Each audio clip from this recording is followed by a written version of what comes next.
संतोष देशमुख हे नामदेव शास्त्री यांच्या भेटीस संतोष देशमुख यांचे संपूर्ण कुटुंब हे नामदेव शास्त्री यांच्या भेटीसाठी भगवानगडावर पोहोचलेलं आहे।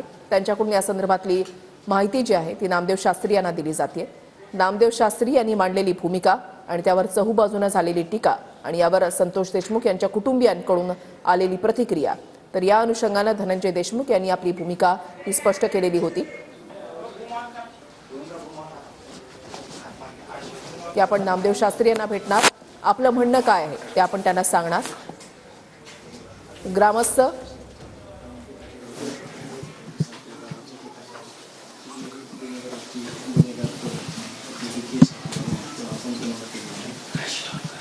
आपल्या जिल्ह्यातील समाजसेवक आहेत दत्तादादा यांच्यासोबत मी कमीत कमी 10 ते 12 वर्षाचा कालावधी त्यांच्यासोबत आपला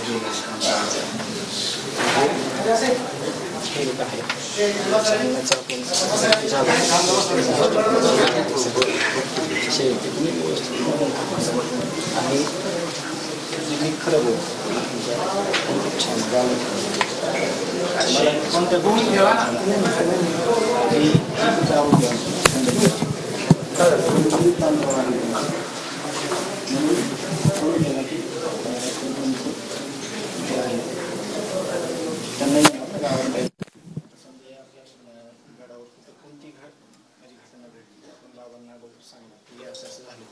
त्याच प्रकारे त्याला सांगितलं त्याला देखील मारलं आणि मग त्या दिवशी महापरिनिर्वाण दिन होता, लोक होते तिथे बरेच एक 5-25 असतील, त्यांच्या ह्यांच्यात हातापायी झाली हे साहजिक आहे बाबा। आज आम्ही आलो पहिली समाधीचं दर्शन घेतलं, आम्ही तुमच्याकडे आलो, आमच्या भावना तुमच्यापर्यंत पोहोचल्या पाहिजेत, आमची फक्त एवढा उद्देश आहे।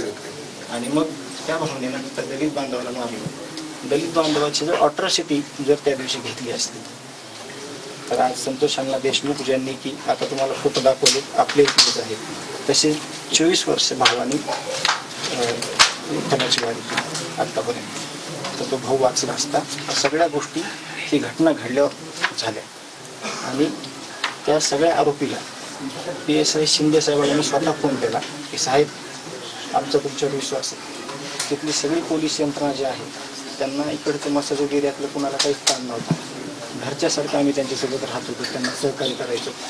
तर आम्ही अशा पद्धतीने गावात राहत असताना त्या दिवशी जर त्याची अट्रॉसिटीची केस घेतली असती तर आज आपला भाऊ जिवंत असता। शिंदे साहेबाला बोलून ते जे आरोपी आहेत ते हाते सगळे, तर लोकांना व्यवस्थित आपण त्या गाडीत बसवलं, गावाला आपण अंगावर घेतलं, पण त्यांना काही दिलं नाही, परत पाठवलं।